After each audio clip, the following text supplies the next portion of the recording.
Of the. इसके पहले वाले वीडियो में हम लोगों ने पढ़ा था ए एन का प्रयोग, यानी ए और एन का प्रयोग कब होता है इसके बारे में हम लोगों ने जाना था। जानते ना? आज हम लोग पढ़ेंगे दो का प्रयोग कब होगा, दो का प्रयोग कब करते हैं। ठीक है, तो दो का प्रयोग जो है सिंगुलर प्राउन नाउन से पहले होता है। सिंगुलर कॉमन नाउन के पहले दो का प्रयोग करते हैं पूरी जाति का बोध कराने के लिए। दूसरा,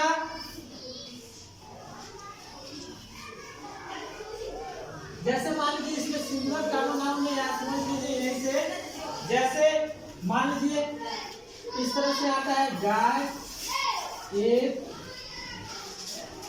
पालतू जानवर है। गाय एक पालतू जानवर है। तो देखिए ये गाय काऊ एक कॉमन नाउन है, जातिवाचक संज्ञा। इसके पहले वाले वीडियो में आप लोगों ने पार्ट्स ऑफ स्पीच के भाग पढ़ लिए हैं, तो आप लोगों को मालूम होगा कि हाँ काऊ जो है जातिवाचक संज्ञा। देखिए यहाँ पे, तो यहाँ पे दो लगाएंगे क्योंकि ये सिंगुलर है। गाय जब सिंगुलर है तो यहाँ दो का प्रयोग करेंगे। जैसे the cow is a pet animal. जैसे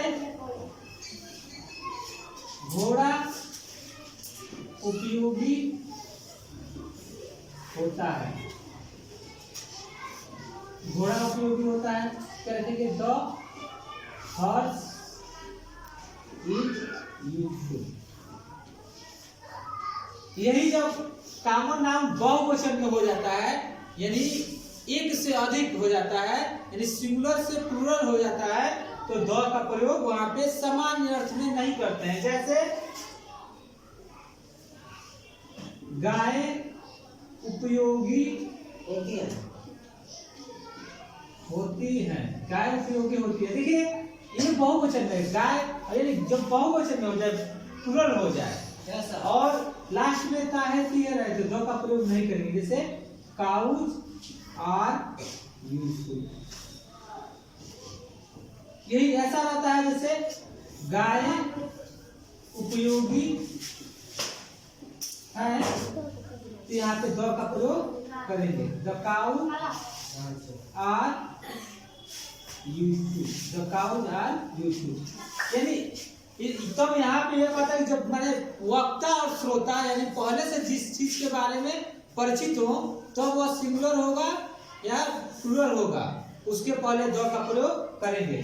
दूसरा, ऐसा कोई नाउन रहता है जिसको नहीं गिन सकते हैं, ऐसा कोई नाउन रहता है जिसको नहीं गिना जा सकता है, ऐसे नाउन के पहले दो का प्रयोग नहीं करते हैं। जैसे मान लीजिए पानी उपयोगी होता है।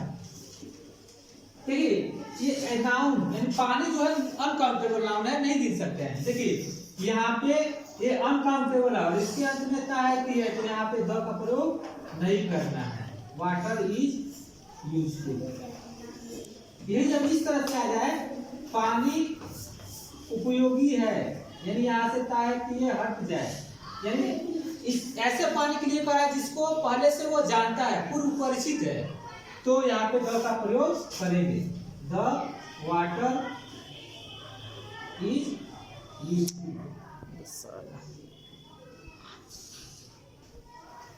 ये तो मान लीजिए सामान्य अर्थ में अभी हम लोगों ने जाना कि दो का प्रयोग कहाँ करते हैं, तो दो का प्रयोग सिंगुलर कॉमन नाउन के पहले करते हैं, जातिवाचक संज्ञा, और जिसको नहीं गिन सकते हैं उसमें सामान्य अर्थ में दो का प्रयोग नहीं करते हैं। जैसे पानी हो गया या किसी का नाम हो गया, इसके पहले सामान्य अर्थ में दो का प्रयोग नहीं करते हैं। जैसे रोहन, सोहन, मोहन, ये प्राकृत नाम के पहले दो का प्रयोग नहीं करते हैं।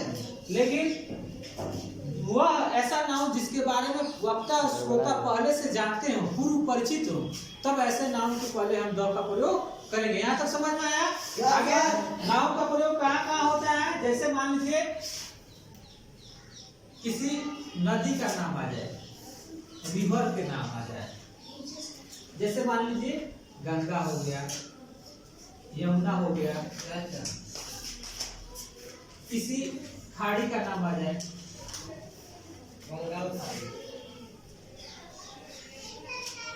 इसे मान लीजिए कि बंगाल की खाड़ी लीजिए आप, बंगाल की खाड़ी हो गया, तो किसी खाड़ी का नाम आ जाए, किसी समाचार पत्र का नाम आ जाए, किसी ऐतिहासिक स्थान का नाम आ जाए जैसे ताजमहल, लाल किला, किसी समाचार पत्र का नाम आता है जैसे दैनिक जागरण, अमर उजाला, किसी हवाई जहाज का नाम आता है जैसे एयर इंडिया। तो इन सब नामों के पहले द का प्रयोग करते हैं। किसी वाद्य यंत्र का नाम आता है जैसे ढोलक, तबला, हारमोनियम, ठीक है, तो इन सब नामों के पहले द का प्रयोग करते हैं। जब 1 2 3 को ऐसे लिखते हैं, फर्स्ट, सेकेंड, थर्ड, तो वहां the first, the second, the third लिखते हैं, ठीक है। और जब ऐसा नाम, जैसे जब कोई ऐसा सेंटेंस रहता है जिसमें एडजेक्टिव को नाउन की तरह प्रयोग किया जाता है, तब वहां पे द का प्रयोग करते हैं। जैसे मान लीजिए इस तरह से आ जाए, गरीब लोग ईमानदार होते हैं, गरीब लोग ईमानदार होते हैं। तो यहाँ पे देखिए गरीब लोग एडजेक्टिव हो गया है, तो यहाँ पे द पुअर, द का प्रयोग करेंगे, द पुअर आर ऑनेस्ट। जैसे किसी नदी का नाम है जैसे गंगा एक लंबी नदी है, तो यहाँ पे द का प्रयोग करेंगे, the Ganga is a long river. तो समझ में आया सभी को द का प्रयोग कहाँ किया जाता है? समझ में आया सभी को?